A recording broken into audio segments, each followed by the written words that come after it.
You know who the candidates are. We drew lots to determine who would begin.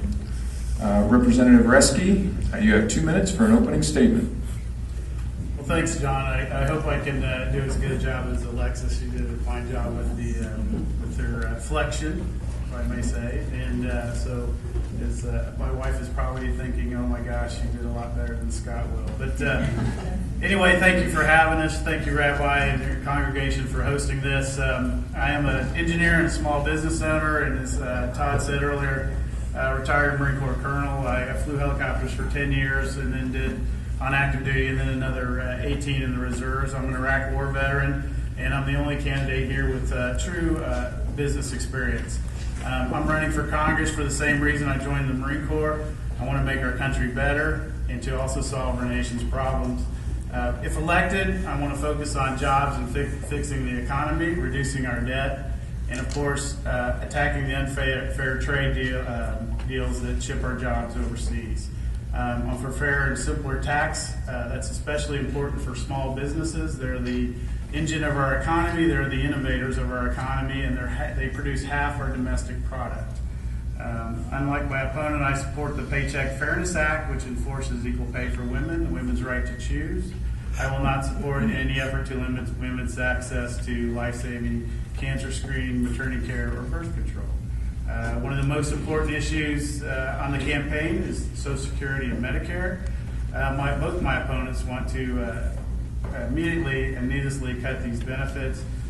One is for vouchers for Medicare, and one endorses the Ryan plan, which moves to privatize Social Security.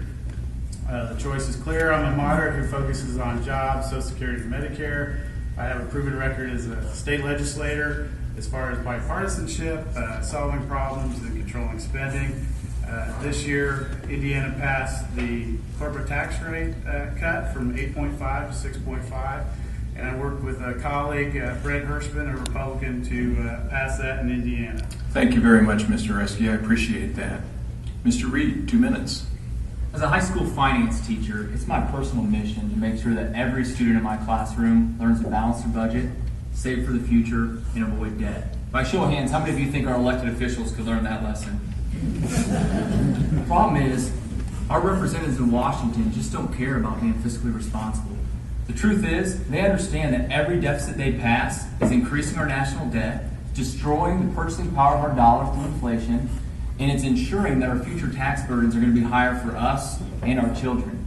They don't care because their only priority is re-election.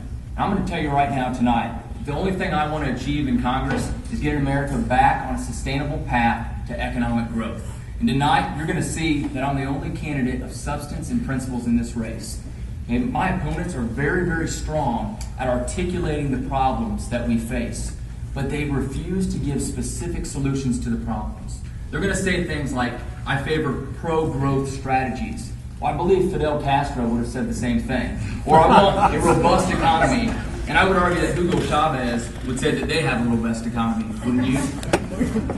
In contrast, I'm going to be very specific with my plans. And I am the only candidate in the entire state with my own budget proposal. It's called the Road to Reality because it puts us back on a sustainable, realistic path to economic growth in the long term. I'm going to balance the budget within 2 years by eliminating spending that is unconstitutional, redundant, and wasteful.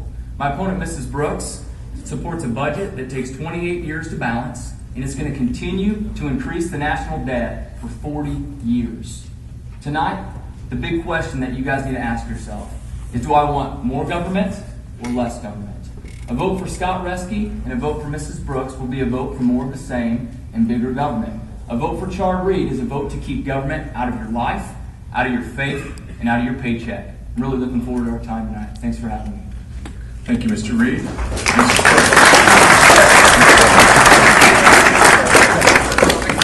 2 minutes, please. Okay. I'd like to thank the Jewish Community Relations Council and Rabbi Sandro. It's good to be back here again and to visit with you and the voters of the 5th District. And the voters have a real choice. I want to thank Mr. Reske for his service to our country and nation. He has sacrificed.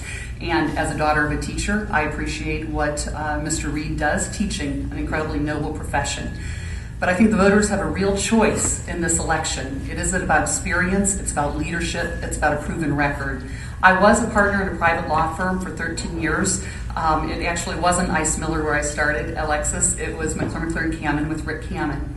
I then was asked to be deputy mayor for Mayor Steve Goldsmith and focused on public safety. I then went to Ice Miller for a short period of time and then was asked to step up to be United States Attorney for the Southern District of Indiana 1 month after 9/11, when our world changed. The last 5 years I have been at Ivy Tech Community College, focused on bringing together the unemployed and underemployed and job creators and making sure we can get people back to work. And let me tell you, this is about choices. And I'm a first-time candidate. I've never run for office before. These folks have both run for office on several occasions. And I've listened to the voters over the 5th District for the last 14 months, and the message is clear. They want a different type of voice, a strong advocate, someone with proven leadership, someone who can bring people together, someone who has the experience, and I hope to share some of that with you, about how to bring diverse opinions together and come up with tough solutions. And we all know the problems: a mountain of debt, a stagnant economy, people aren't working, and we need to restore confidence in Congress. We need to make sure that we do this in a civil and respectful way. So I do hope to have that opportunity to share with you my ideas tonight. I'm really honored to be here, and I look forward to it. Let's get to work. All right. Thank you very much, Mrs. Brooks. Okay.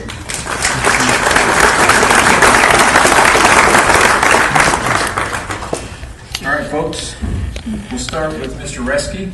Our first question is straightforward, and I'm interested to hear what they have to say. Mr. Reske, what is the first piece of legislation you would file when you're sworn into office? Well, I think the first thing that I would look at is filing a balanced budget amendment. Indiana's had a balanced budget amendment in its constitution for well over 100 years. And if you look at the states that didn't have a balanced budget amendment, that when the economy turned south, they're really hurting.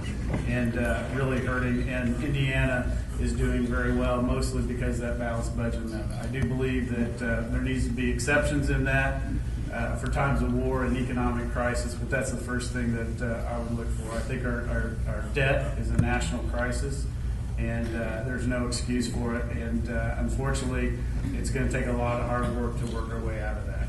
Thank you very much, Mr. Reske. Mr. Reid. My top priority will be to introduce the Road to Reality, which I mentioned will balance the budget in 2 years. I agree with Mr. Reske that we need a balanced budget proposal, but I disagree with the exception for wartime, because we've actually been in some sort of war for every year of our nation's history except 25. So that would mean that we're allowed to pass a budget deficit the vast majority of the time. Like I mentioned before, the budget supported by most Republicans, including Mrs. Brooks, will take 28 years to balance. In 28 years, we're going to be in a position like Greece, aren't we?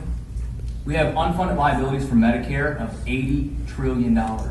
We have unfunded liabilities for Social Security of $18 trillion. Do you think we have 28 years to wait? I don't. Imagine if I came home to my beautiful wife and said one day, you know, sweetie, I want to be a better dad in 28 years. How much good is that doing for my 2-year-old daughter and 6-month-old son? And the same is true of our economy.